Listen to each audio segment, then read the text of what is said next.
Oke, shalom.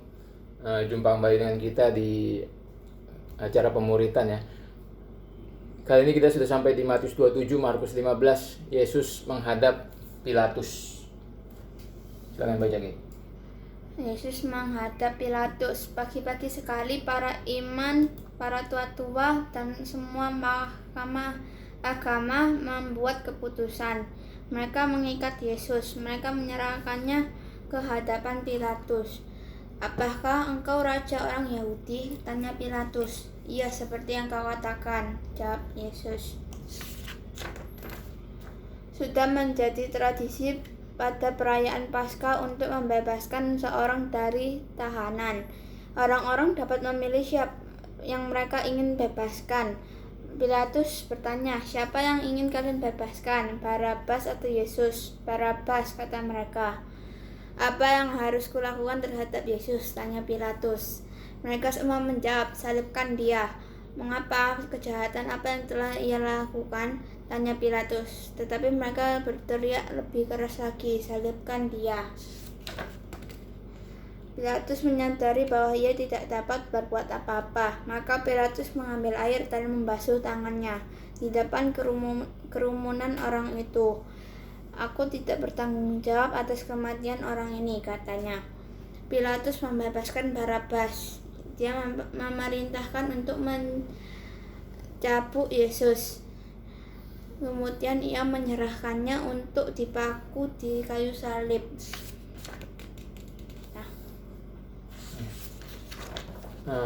Seperti biasa kita mulai dengan Injil. Injil adalah kabar baik. Apa kabar baiknya? Kabar baiknya adalah Allah turun ke bumi dalam rupa manusia yang bernama Yesus. Dia menjalani semua perintah Bapanya di perjanjian lama dengan sempurna. Seharusnya kita manusia yang menaati perintah Bapa.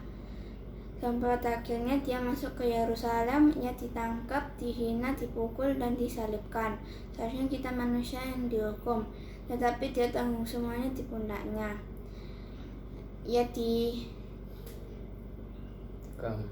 Ia ditikam dan diremukkan oleh Bapanya sendiri untuk memuaskan murka dan keadilan Bapanya. Ia mati di kayu salib, dikuburkan. 3 hari kemudian ia dibangkitkan sebagai tanda pembayarannya telah lunas dan nama baiknya telah dipulihkan. Karena Yesus bukanlah seorang penjahat, melainkan anak Allah. Karena kebangkitan Yesus adalah lambang kemenangan bagi kita orang dosa. Jadi kita orang dosa supaya bertobat dan percaya Injil agar dapat diselamatkan dan dapat masuk ke surga dengan mengandalkan kebenaran Kristus. Nah, dengerin ya, ini seperti Pak bilang kemarin, ini akan banyak bicara tentang Injil. Ya, kemarin kita sudah sampai di mana? Jadi harus Allah yang menanggung hukuman itu. Ya, ingat waktu malaikat berbuat dosa, nggak ada ampun, nggak ada janji juru selamat, langsung diusir dari surga. Akhirnya mereka jadi setan dan kroni-kroni dan iblis-iblisnya. Tapi giliran manusia jatuh dalam dosa, Adam jatuh dalam dosa, malah dikasih janji Mesias sama Tuhan. Dikasih janji juru selamat. Nggak adil kan? Setan kalau mau menuduh Tuhan, loh Tuhan, kok kamu nggak adil? Ya kan? Saya berbuat dosa, kamu usir, nggak ada ampun, nggak ada janji apapun. Tapi ini si Adam ini berbuat dosa kok malah dikasih janji Mesias. Berlanjut ke keturunannya Adam, Nuh berbuat dosa, mabok, kok nggak dihukum? Abraham berbohong, ya kan, tentang istrinya, kok nggak dihukum? Ya. Terus Daud, dia nggak layak jadi raja, dia melakukan dosa perzinahan terus membunuh, kok malah nggak dihukum? Malah disebut manusia Allah. Masih banyak lagi sampai kita sendiri juga kok. Itu setan tuh terus menuduh, kok kenapa nggak dihukum? Ya ini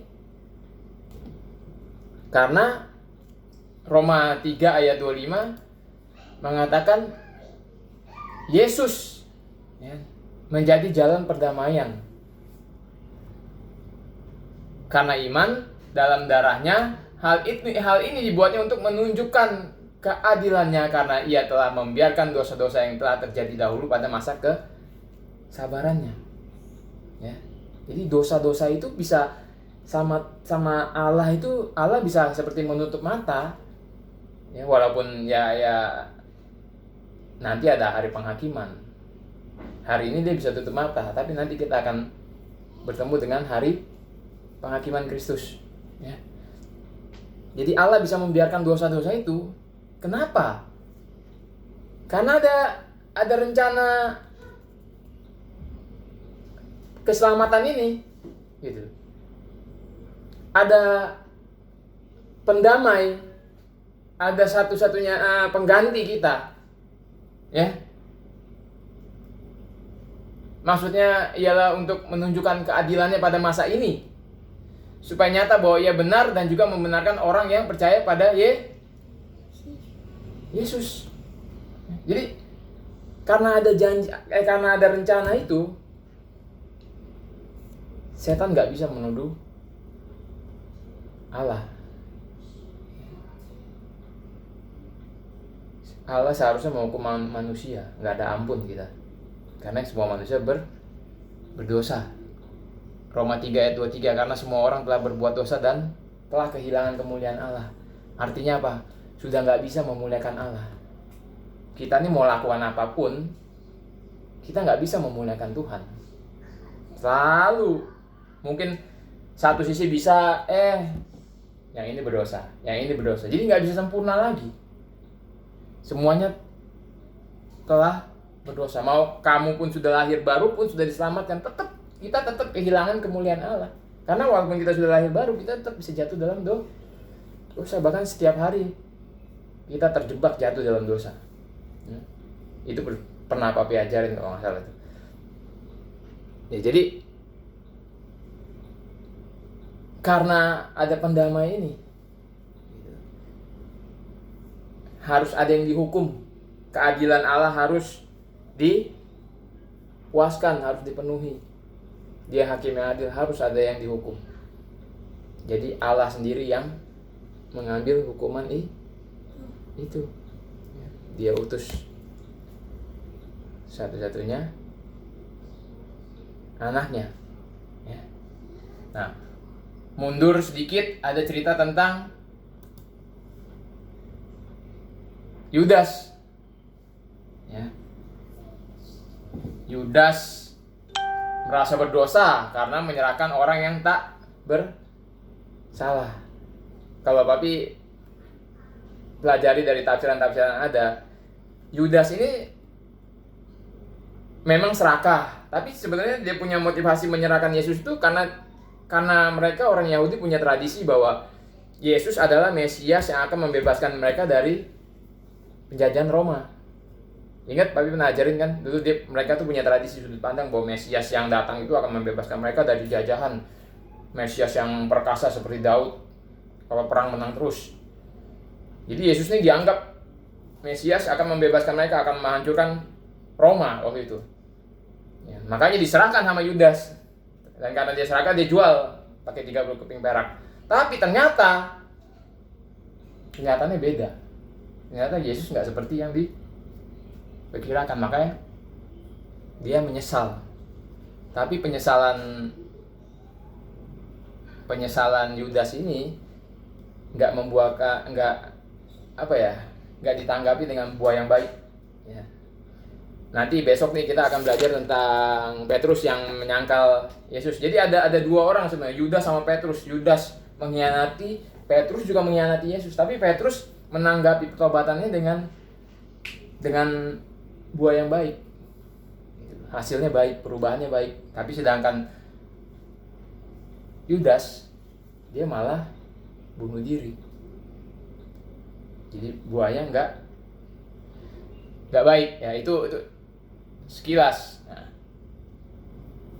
balik lagi ke Roma 3 tadi ya. Nah, waktu Yesus diserahkan ke Pilatus, ya, ini menunjukkan kita juga nanti akan diserahkan. Kita juga harusnya kita yang dihakimi. Kalau Yesus ditelanjangi, harusnya kita yang ditelanjangi. Kalau Yesus disesah, harusnya kita yang disesah. Kalau Yesus jenggotnya dijambak, dipukulin, dikasih mahkota berduri, itu seharusnya kita yang diperlakukan seperti itu. Dia yang tidak mengenal dosa dijadikan dosa, diperlakukan seperti orang berdosa, seperti penjahat, padahal dia nggak kenal dosa. Ngerti nggak? Ini nggak kenal dosa, tapi karena kita, dia dijadikan dosa. Dia diperlakukan seperti penjahat supaya kita, orang yang percaya, dibenarkan di dalam Yesus di hadapan Allah. Dan kalau kita baca, ya, tapi pernah bilang dulu bahwa kita ini orang Kristen hidup dari ketika Yesus disalibkan sampai ketika nanti Yesus akan berdiri di hadapan semua orang di hari penghakiman. Ya. Jadi kita orang Kristen hidup di antara dua fase itu. Fase ketika Yesus disalibkan, ya, dia dihakimi, disalibkan di depan para ciptaannya, sampai nanti dia akan berdiri di depan para ciptaannya dan dia akan menghakimi semua ciptaannya itu. Jadi kita itu hidup di antara dua fase itu, ya. Dan di Roma 3 ayat 25 dikatakan Kristus Yesus telah ditentukan Allah menjadi jalan perdamaian. Kalau dalam teks Inggris dikatakan Kristus Yesus publishi. Jadi Kristus Yesus itu dipublikasikan. Ngerti publikasikan? Diumumkan kepada dunia, ya, untuk menjadi jalan perdamaian. Di sini kan dikatakan Kristus Yesus telah ditentukan. Kalau kita lihat teks Inggrisnya, itu bukan ditentukan tapi dipublikasi.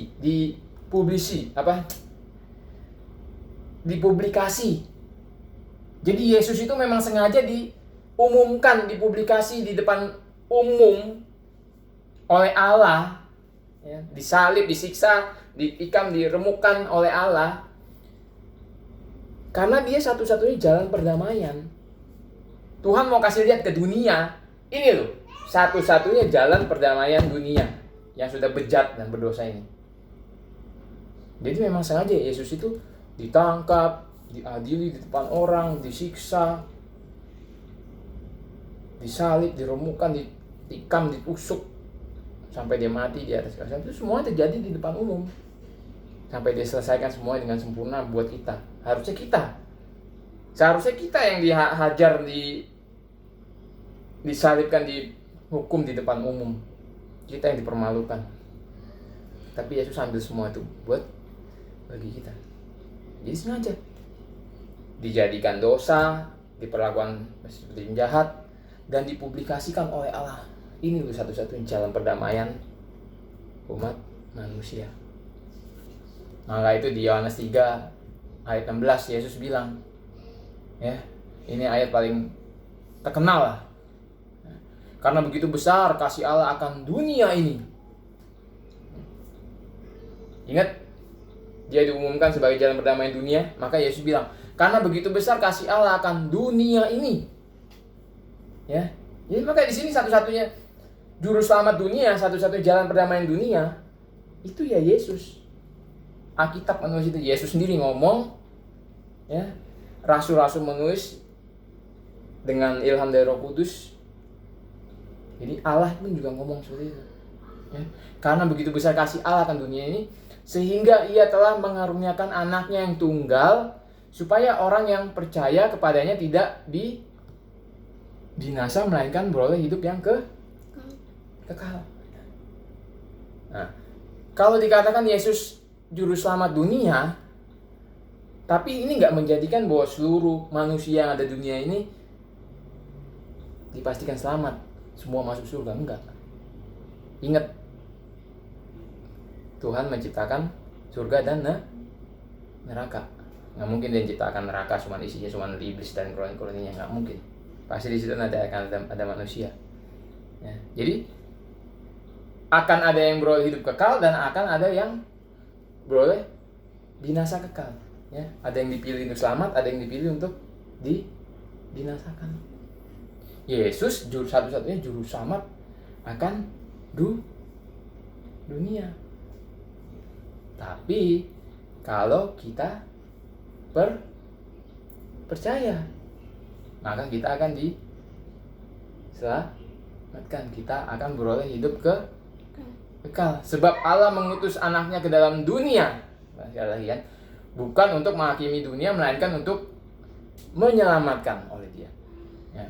Barang siapa percaya kepadanya, ia tidak akan dihukum. Ya. Barang siapa yang percaya, ia tidak akan dihukum. Barang siapa tidak percaya, ia telah berada di bawah hukuman, sebab dia tidak percaya dalam nama Anak Tunggal Allah. Jadi manusia itu dari lahir, dari ngebrojol, itu kita sudah ada di bawah hukuman. Barang siapa tidak percaya, ia telah berada di bawah hukuman. Dan inilah hukuman itu, terang telah datang ke dalam dunia, tapi manusia lebih menyukai kegelapan daripada terang. Jadi manusia nggak suka terang, sebab perbuatan-perbuatan mereka jahat. Manusia membenci makanya Pak bilang kan, manusia dilahirkan dalam keadaan mati rohani dan membenci Tuhan. Manusia membenci terang, sebab barang siapa berbuat jahat membenci terang dan tidak datang kepada terang itu, supaya perbuatan-perbuatan yang jahat itu tidak nampak. Jadi yang percaya diselamatkan, yang tidak percaya dihukum. Kenapa manusia bisa percaya? Karena ada pekerjaan Roh Kudus. Diselamatkan dia, dilahirbarukan, diselamatkan, diubahkan. Ya, itu semua pekerjaan Tuhan. Keselamatan itu seluruhnya pekerjaan Tuhan. Yang enggak percaya dihukum. Nah, kalau kamu pintar, ini akan jadi pertanyaan dari ini pertanyaan yang sering diutarakan oleh orang, ya. Kalau manusia itu dilahirkan dalam keadaan mati rohaninya dan membenci Allah, terus manusia nggak mau untuk datang kepada Tuhan, nggak bisa untuk datang kepada Tuhan, berarti manusia itu nggak bersalah dong. Kan karena manusia dilahirkan dalam keadaan mati rohani. Ngerti nggak kamu? Kalau saya dilahirkan dalam keadaan mati rohani saya nggak bisa datang kepada Tuhan, berarti bukan salah saya. Betul?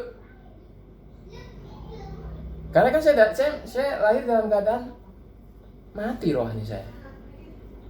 Itu pertanyaan yang sering diajukan oleh orang Kristen maupun orang-orang di luar Kristen. Nah, jawabannya ya ada di ayat 20. Sebab barang siapa berbuat jahat, dia membenci terang dan tidak datang kepada terang itu, supaya perbuatan-perbuatan yang jahat itu tidak Nah, kenapa manusia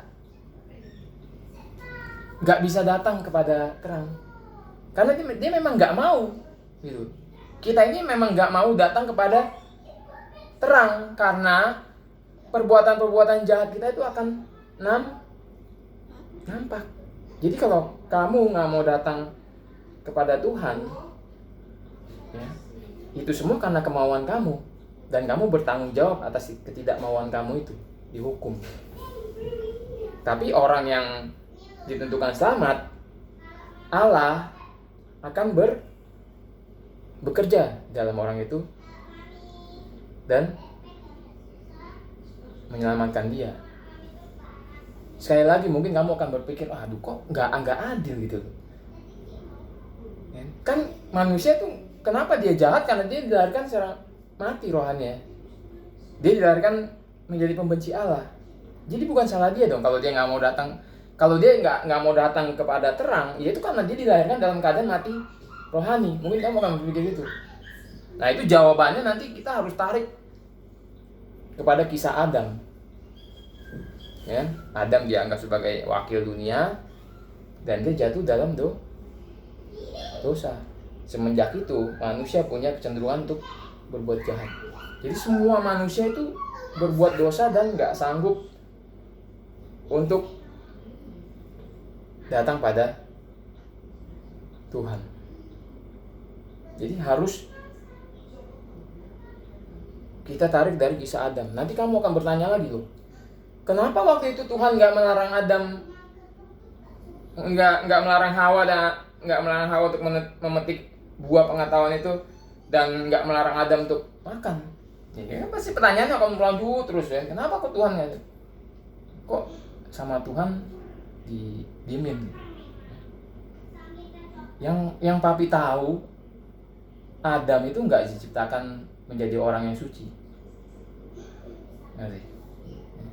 Adam itu hanya diciptakan baik menurut Tuhan. Dia nggak diciptakan menjadi orang yang manusia suci. Karena kalau dia manusia suci, dia nggak mungkin jatuh dalam dosa, dia nggak mungkin melanggar perintah Tuhan. Tapi Adam nggak pernah ditulis di Alkitab bahwa dia dilahirkan sebagai manusia suci. Cuman kenapa kok Tuhan membiarkan Adam jatuh dalam dosa? Ya,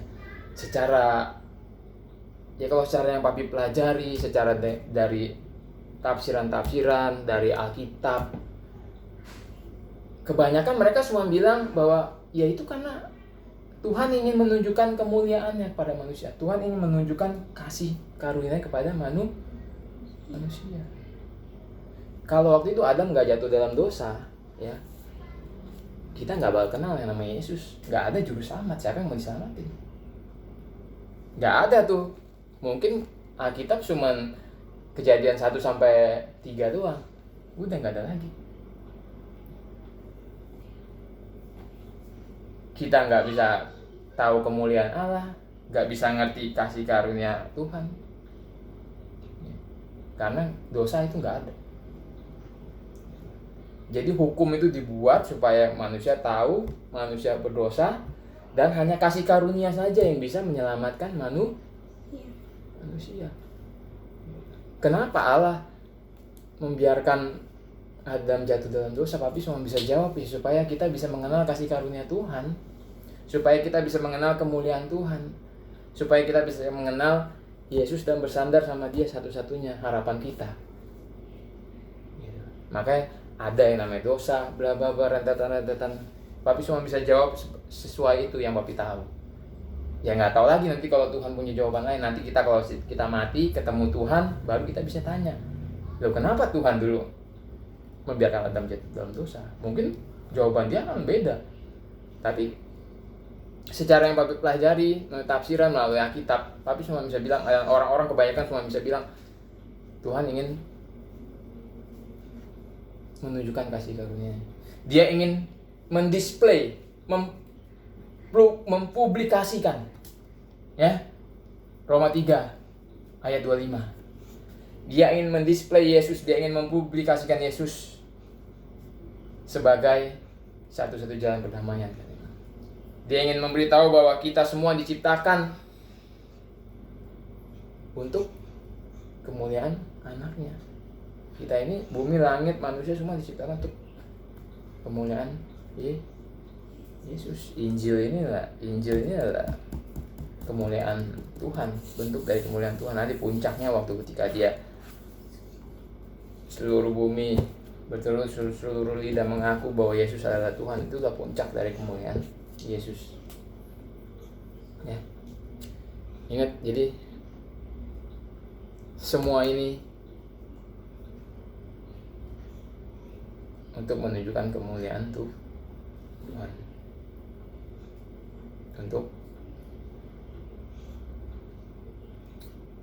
menunjukkan kasih karunia Tuhan. Apa yang Dia kerjakan buat dunia ini, apa yang dikerjakan buat kita, padahal kita ini sudah berdosa.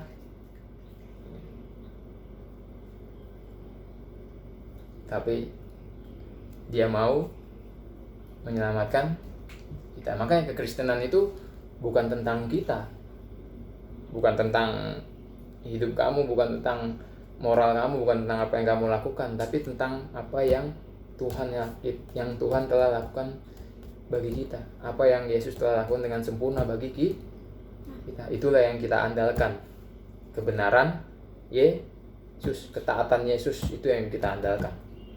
Karena kalau kita mengandalkan kebaikan kita mengandalkan ketaatan kita mengandalkan kebenaran kita, itu sudah nggak mungkin, karena kita nggak sempurna ya. Nanti kita akan lanjut lagi. Ini kita masih akan bicara Injil ya. Ini penolakan Petrus tidak mengakui Yesus. Sampai jumpa di video selanjutnya. Tuhan Yesus memberkati.